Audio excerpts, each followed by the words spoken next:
मेहमान वज़ीर दाखिला जनाब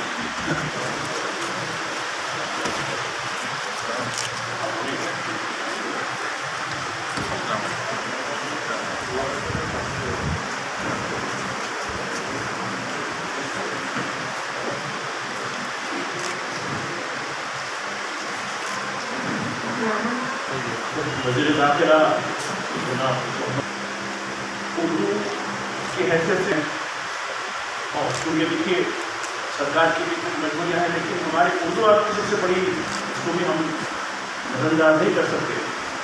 पेंडेमिक के बाद यानी जो बात है, लिहाजा बेहतर है कि हम अपना प्रोग्राम हम आगे बढ़ेंगे। अब जो भी सूरत हाल है वो सहाफ़ियों के बारे में अब आपके पास है, मीडिया अकेडमी हमारे पास है, तो बता रहा था कि गुज़िश्ता जिन्होंने उर्दू के सहाफ़त के लिए उनके लिए अवार्ड की तकरीब आज हम यहाँ से मनाएंगे। 200 साल 200 ईयर्स आप उर्दू जर्नलिज्म को कैसे करेंगे।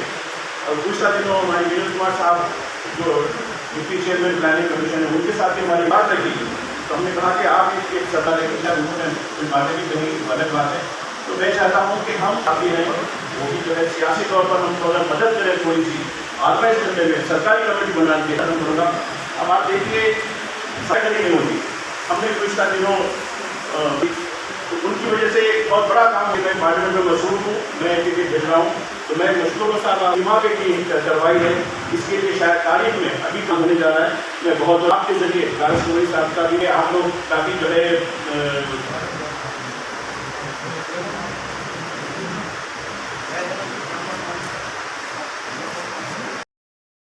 आना सब जने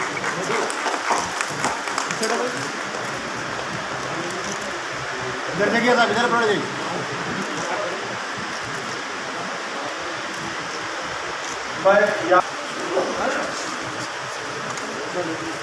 इसके बाद जब आप नसीरुद्दीन साहब तेलंगाना और राजस्थान सामने देखिए, इधर देखिए हमारे आज आपके जरिए कारसोई साहब का भी आप लोग काफ़ी जो है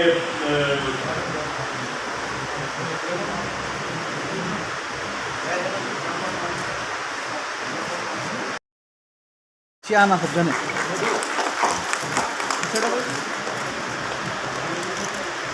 इधर देखिए साहब, इधर पड़ जाइए।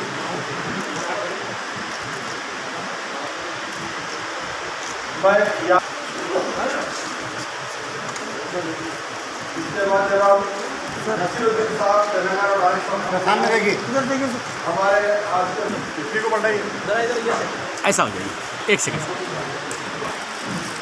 नासापुर से तकलीफ लाने वाले हमारे साथ अफरेदी के विषय जनाब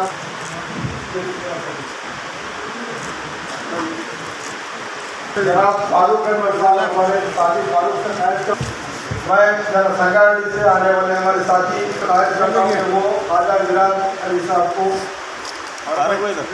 और गोटे पेश करते हैं। साथ अब्दुल्ला बलावा साहब से ख्वाहिश करता हूँ कि वो आए और मुखातिब करें।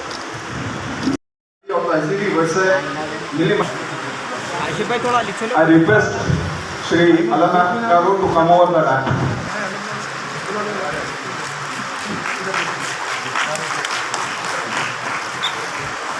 वहीं पे 1 मिनट अलम साहब आ रहे हैं।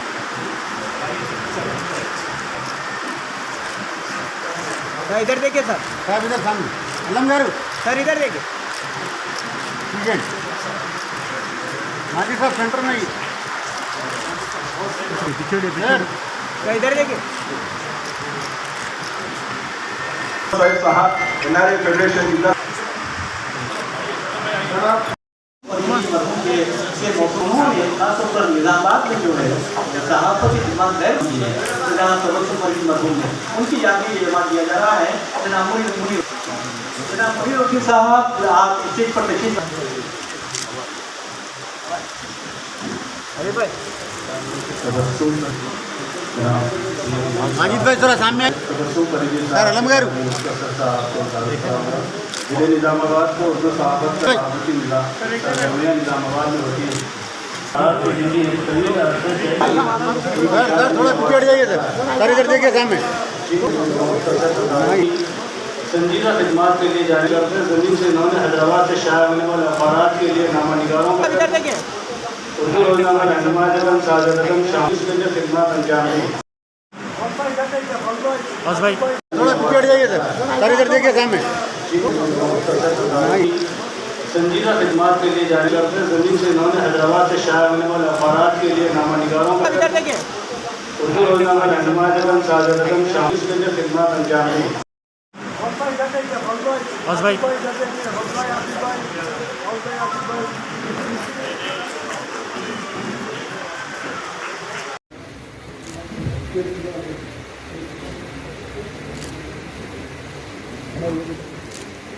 से आने वाले हमारे साथी मसूद खान साहब का तारीफ करता हूँ कि वो ख्वाजा मिराज अली साहब को मोमेंटो और गोपिया पेश करते हुए साहब को जीता।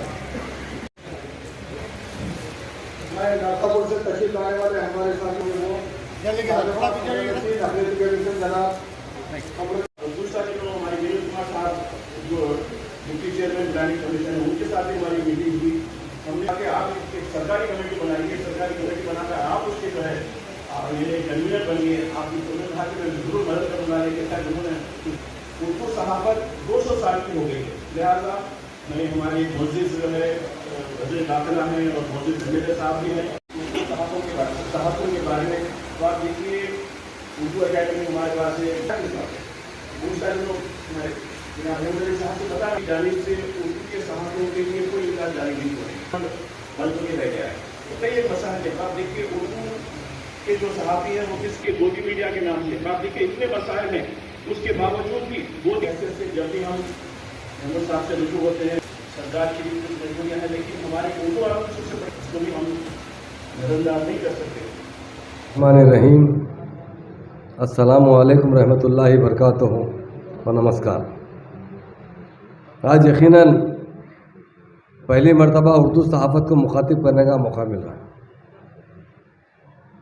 और मुझे देखकर बड़ा अफसोस भी हो रहा है कि उर्दू सहाफ़त से जो लोग वाबस्ता है बहुत से मसाइल में उलझे हुए हैं, क्योंकि दिन ब दिन हमारी जो ज़बान है उसको ज़वाल 1956 से शुरू हुआ है, जब तेलंगाना को आंध्रा में मिलाया गया तो जहाँ से उर्दू के साथ नाइंसाफ़ी होना शुरू हुई।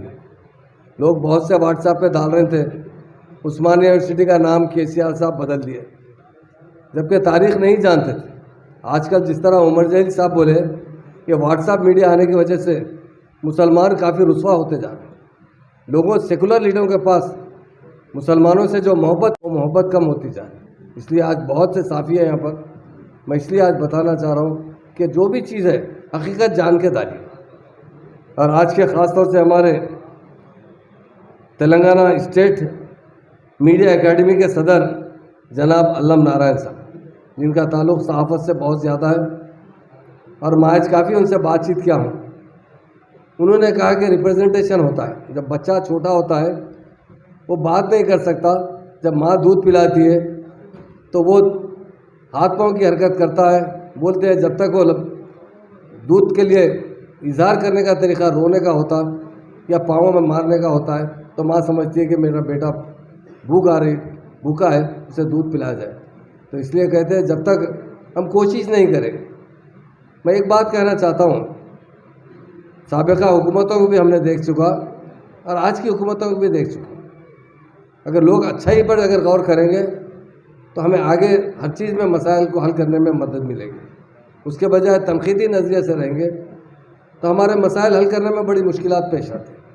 तेलंगाना बड़ी जद्दोजहद के बाद आया और इसमें मुसलमानों ने बहुत बड़ी जद्दोजहद की, क्योंकि जब हम तेलंगाना भवन में जाते थे जितने हमारे हिंदू भाई होते थे उसी तरह हमारे मुसलमान भी होते थे। और हमारे ऑनरेबल CM साहब ने बहुत उर्दू में अच्छी तकरीर किया करते थे। ज़माने के साथ जो हालात बदलते हैं उसे भी हम महसूस करना चाहिए और उसे भी हम अपने मसाइल हल करने के लिए हिकमत अमली अख्तियार करना चाहिए। तो इसलिए मैं हमारे आज के इस प्रोग्राम के अंदर देने की बात की, वो भी पेंडिंग है, वो भी बहुत जल्द कराया जाएगा। तो उन्होंने मुझसे बहुत कमज़ोर हो गए, क्योंकि 2 आदमी थे मेरे पास, आप लोग भी इमरजेंसी साहब और बहुत से लोग जानते हैं, सुल्तान कादरी साहब जो हमारे स्टेट सेक्रेटरी थे, एक ज़हूरुद्दीन साहब। ज़हूरुद्दीन साहब कैसे हो गए? बम्बू के वैसे हो गए, और सुल्तान साहब ऐसे तगड़े हो गए, जबकि उनसे 15-20 साल बड़े। मैं से पूछे लोग, अरे भाई इन्हों कैसे अच्छे? मैं बोला इनके बच्चे काबिल निकल के खुद अपने पाँव पे ठहरे, अच्छे कारोबार चल रहे हैं उनके। ज़हूर साहब पार्टी से ज़्यादा माशी हालत से परेशान है। जब बच्चे बड़े होते, माँ बाप का एक ही रहता, वो अब माँ अपनी मर जाओ, बाप मर जाओ, पर मेरे बेटे का मुस्तकबिल अच्छा होना चाहिए। दुनिया में कोई अगर किसी को मोहब्बत करने वाला है खुदा के बाद, शायद बाज़ लोगों को नहीं मिले होंगे, तो आप अप्लाई करना ज़रूरी है जब तक आप जाकर स्पेशली उर्दू ट्रेनिंग क्लासेस जब जो था आंध्र प्रदेश प्रेस अकादमी के तरफ से 3 महीनों को 4 महीनों को ट्रेनिंग क्लासेस हर डिस्ट्रिक्ट में, हैदराबाद के साथ ही ऐसे डिस्ट्रिक्टों में भी दिया जाता था। लेकिन अब जो भी आपको मैं जिक्र किया वो आपको इम्प्लीमेंटेशन नहीं हो रहा। स्टेट एक्रेडिटेशन कमेटी का मैं भी मेंबर हूँ, लेकिन उर्दू का रिप्रेजेंटेशन के लिए हम कितना लड़े, कितने मीटिंग को बाइकाट करें तो भी गवर्नमेंट में सही हमको पॉजिटिव रिस्पॉन्स नहीं आ रहा। बहुत अफसोस की बात है, क्योंकि उर्दू जर्नलिस्ट तेलंगाना में स्पेशली बहुत डेवलप हो रहा। उर्दू जर्नलिस्ट मैं समझा उर्दू के लैंग्वेज, उर्दू का मीडिया कमजोरी हो रही बोले डिस्कशन चलते तो टाइम पे 5 दिन पहले मैं निर्मल को गया था। वो सच है, उसमें कोई दो राय की बात नहीं है, लेकिन ज़रूरत इस बात की है कि उर्दू सहाफ़त के अंदर सहाफ़ियों को भी जुस्तजू करना पड़ेगा। जब तक आप खुद जुस्तजू नहीं करेंगे, जब तक कोई, आप ये मत सोचिए कि हम 200 साल की सहाफ़त होगी, हमको खुद ही से कुछ करना, तो कोई भी खुद ही से आजकल कुछ करने वाला नहीं है। आपको जाकर, हाँ ये ज़रूरी है कि जैसे महमूद अली साहब हुकूमत के मिनिस्टर है, हम एक अवामी नुमाइंदे हैं हुकूमत के अंदर, हम आपके ज़रिए आपके साथ चलकर आपके जो भी मुतालबात है उसकी नुमाइंदगी ज़रूर करेंगे, और इंशाअल्लाह ना सिर्फ नुमाइंदगी करेंगे बल्कि हासिल करेंगे। जिस तरीके से उर्दू जर्नलिज़म के अंदर एक्रीडेशन का कोई सोच भी नहीं सकता था, आज एक्रीडेशन कमेटी के अंदर आज उर्दू जर्नलिस्ट को भी मुकाम दिया गया है इंशाअल्लाह। और जो भी मराद है, जो आज अंग्रेज़ी और हिंदी और दीगर दूसरे जर्नलिज़म में जो महकूमात है, जो उनको जो मराद हासिल है, उनसे बेहतर हम अपने उर्दू जर्नलिज़म के लिए, उर्दू की बेहतरी के लिए, उर्दू ज़बान की बेहतरी के लिए हम हत्तल इम्कान कोशिश करेंगे, और इंशाअल्लाह शाना बशाना आपके साथ ठहर कर आपके जो भी मसाइल है उसकी नुमाइंदगी दोनों हुकूमतों तक पहुँचाने की कोशिश करेंगे। शुक्रिया, अस्सलाम वालेकुम।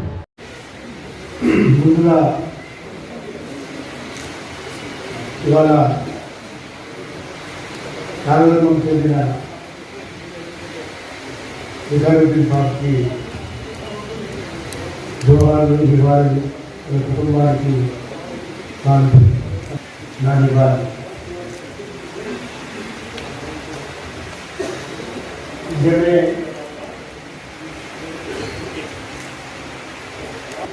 राष्ट्रों में मेरी तरफ से सलाम अर्ज़ करता हूँ। मेरे ख़्याल में इस महफ़िल को ज़्यादा लंबा करना मुनासिब नहीं है। मैं सिर्फ 2 अल्फाज आपसे कुछ कह के आपसे विदा लेता हूँ। ये कि मैंने जर्नलिज़म किया था, BCJ की डिग्री मिली थी, और I was number 2 in the class 1985, और इसके बावजूद भी मैंने जर्नलिज़म बहुत ज़्यादा इन सहाफ़ियों के साथ नाइंसाफ़ी होती देखा, तो ये प्रोफेशन चूज़ नहीं किया, मैं पब्लिक सर्विस में चला गया। लेकिन चूँकि मैंने सहाफ़त से डिग्री हासिल की है, उससे मुझे अपनी अपनाइयत है, उसके बारे में वक़्फ़ियत रखता हूँ, तो ये देख रहा हूँ कि आज के दौर में सहाफ़त में, जर्नलिज़म में एक बहुत बड़ा चैलेंज है। आज के ज़माने में newspaper, television are almost dead. It's social media which is working. So as it is, all the journalists, particularly the small newspapers, are facing a lot of problems. Compared to that, vernacular language journalists are having a bigger challenge. So we need to find out ways of helping them. Honorable Chairman Sahab, Srinivas Reddy Sahab, you have pointed out certain things, how you are planning to help them. I suppose there should be some sort of a academy which can regularly train them in their job. Not only that, मैं अहमद बराड़ा साहब को मैंने इसके भेज रहा हूँ, तो मैं मशहूर साहब अहमद बराड़ा साहब के बैरिस्टर आपके जरिए बैरिस्टर साहब का भी शुक्रिया अदा करना चाहता हूँ। मैं उनके आपको काफ़ी हमारे मौजूद को भी सुनना चाह रहे हैं और मौजूद को भी काफ़ी उन्होंने अवगत किया है, वो जानना भी चाहते हैं, तो लिहाजा मैं अपनी बात का नजर करता हूँ। आपसे जरूर हमारे डॉक्टर अहमद बराड़ा साहब के बैरिस्टर आपके जरिए बैरिस्टर साहब का भी शुक्रिया अदा करना चाहता हूँ। मैं उनके आपको काफ़ी हमारे मौजूद को भी सुनना चाह रहे हैं और मौजूद को भी काफ़ी उन्होंने अवगत किया है, वो जानना भी चाहते हैं, तो लिहाजा मैं अपनी बात का नजर करता हूँ। आपसे जरूर हमारे डॉक्टर आसिफ अली साहब रूबी टीवी ने सदर और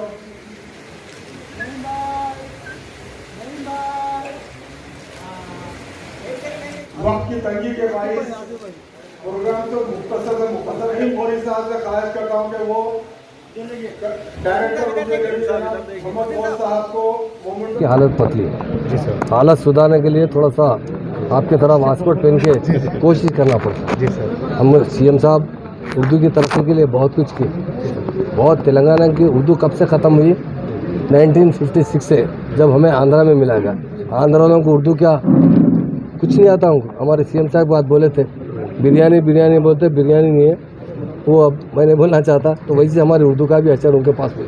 उससे पर तेलंगाना बनने के बाद उर्दू काफ़ी तरक्की कर रही है। और उर्दू के कोई मसाइल है तो हम मिल बैठेंगे, हम बैठ के बताइए आप ये मसाइल है, ये मसाइल है, ज़रूर हम हुकूमत से। फाउंडेशन की तरफ से किस तरह के ये जो फाउंडेशन हमारा उसका जर्नलिस्ट फाउंडेशन है, उसके लिए सीएम साहब ने 100 करोड़ का ऐलान किया था और 42 करोड़ दे चुके हैं। वो 42 करोड़ रुपये बैंक में डिपॉजिट है और तेलंगाना बनने के बाद 5 करोड़ 60 लाख रुपए जर्नलिस्टों को दिए। मगर थोड़ा सा मुझे दुख है, उर्दू जर्नलिस्ट इससे सफादा कम हुआ, आपकी नुमाइंदगी कम रही। आप लोग अगर नुमाइंदगी करेंगे, लोग समझते हैं हर पार्टी के अंदर, ख़ासतौर से हमारी पार्टी में सीएम साहब मुसलमानों को भी खुशहाल देखना चाहते हैं। इसलिए आपके भाई को खादिम को क्या दिए? डिप्टी चीफ मिनिस्टर का अहदा दिए, आज होम मिनिस्टर का अहदा दिए। आप लोग कभी आके हमारे साथ बैठ के बात करें कि हमारे ये तकलीफ़ है, इसे हल कराने की कोशिश कीजिए। अलम नारायण साहब भी हमारे पुराने साथी है, ज़रूर इंशाल्लाह आने वाले वक्त में जो भी मसाइल हम बैठेंगे। और ख़ास तौर से क्योंकि उर्दू के लिए चलन कम हो चुका है। आजकल ये लोग व्हाट्सएप पे पेपर पढ़ रहे हैं, तो उर्दू जर्नलिस्ट ऑफिसों में काम करते हैं, उनकी सैलरी भी बहुत कम है, क्योंकि उनको आईडी नहीं आ रहे, उर्दू अखबार बिक नहीं रहा है, तो उस वजह से बहुत से मुश्किलात हो रहे हैं। पर हम कोशिश करेंगे कि हमारे भाई जो उर्दू जर्नलिस्ट है, और चाहे वो तेलुगु जर्नलिस्ट हो, इंग्लिश जर्नलिस्ट हो, सभी के लिए हम अच्छी तरीके से उनकी खिदमत करने का वायदा करते हैं। सर उर्दू के स्कूल कोई भी बंद नहीं करें सर, सारी गलत फहमी है, वह स्टैंड नहीं है सर। आप अपने बच्चों को शरीक ही नहीं करा सकते। आपको मैं बताता हूँ, आपको कई स्कूल ऐसे हैं जिसमें 15 बच्चे हैं, 20 टीचर है। कितने? 15 बच्चे और टीचर कितने? 20 है। इसलिए हम ज़रूर अच्छे जर्नलिस्ट हैं, पूरी मदद करेंगे। पर व्हाट्सएप का कोई जर्नलिस्ट नहीं है, वो अपने हाथ में व्हाट्सएप लेता है, जो मुँह वो बोलता है। अब किसी को देखता नहीं है, किसी के बारे में सोचता नहीं है, उसकी वजह से काफ़ी हमारे लोगों का इमेज मुतासिर हो रहा है। हम तमाम व्हाट्सएप चैनल जो चलाते हैं उनसे अदबन गुजारिश करते हैं, बहुत ज़रूरी है व्हाट्सएप चैनल भी बहुत ज़रूरी है, पर थोड़ा लिमिटेशन में रह के काम करें। यकीनन आवाम की तरक्की के लिए आवाम के मसाइल पर ज़रूर बात कीजिए, पर अदब के दायरे में बात करें। लोगों की दुआओं से कामयाब रहा और इसमें 3 अहम जर्नलिस्टों के अवार्ड दिए गए। और आप देखिए उर्दू के लिए बहुत से काम किए जा रहे हैं। उर्दू को एक्रेडिटेशन कमेटी में उर्दू को भी शामिल किया जा रहा है, जैसा कि ऐलान किया गया। उनके लिए हाउसिंग और दीगर जो मुतालिबात हैं उस पर भी हम लोग नुमाइंदगी कर रहे हैं। और उर्दू जर्नलिस्टों के लिए दीगर जर्नलिस्टों की तरह पेंशन वगैरह की भी स्कीम के बारे में भी जो है तयफ़ुन दिया गया है। तो आज का जो प्रोग्राम है ये काफ़ी हद तक उर्दू वालों को इंकरेज करने के लिए और उनमें एक जो है प्रोफेशनल जो जज्बा पैदा करने के लिए ये प्रोग्राम रखा गया। और मुझे खुशी है कि हमको मीडिया का भी जो है बड़ा साथ हुआ है और मैं मुबारकबाद देता हूँ आप तमाम को और उन लोगों को जिनको अवार्ड दिया गया है और उनको भी जिन्हें अवार्ड नहीं दिया गया लेकिन वो यहाँ शिरकत के ज़रिए हमारे लिए जो है हमारे शुक्रिया के मुस्तहक बने हैं। बहुत बहुत शुक्रिया। तो 5% लोगों को भी नहीं होते, 95% जो जर्नलिस्ट होते हैं वो विदाउट एक्रेडिटेशन कार्ड होते हैं। लेकिन इस मरतबा जो है गवर्नमेंट ने ये ऐलान किया, अभी जो है मीडिया एकेडमी के चेयरमैन भी आए थे और मिनिस्टर साहब भी यही ऐलान किए कि जो भी एक्रेडिटेशन कमेटी बनेंगी उसमें एक उर्दू वाला ज़रूर रहेगा। इससे ये होगा कि जब आपकी दरख्वास्तें जाएंगी तो उर्दू वाला चूँकि आपको जानता है, लिहाजा वो आपको जो है एक्रेडिटेशन कार्ड जारी करने के लिए बराबर जो है आपकी मदद करेगा। तो ये खिदमत जो चंद दिन में देखिए मार्च तक जो नए कार्ड आएंगे, क्योंकि ये कार्ड की जो मियाद है 31 दिसंबर तक थी, लेकिन अब जो है उसको बढ़ाकर 31 मार्च किया गया, इसलिए कि जियो बनने वाला है। तो मैं समझता हूँ कि जियो कुछ दिन में आ जाएगा, तो इससे बहुत बड़ा फ़ायदा हो। तो कैसे रब्ता करने के लिए आप जो है इंफॉर्मेशन डिपार्टमेंट को रब्ता कर सकते हैं, वहाँ जाकर कर सकते हैं।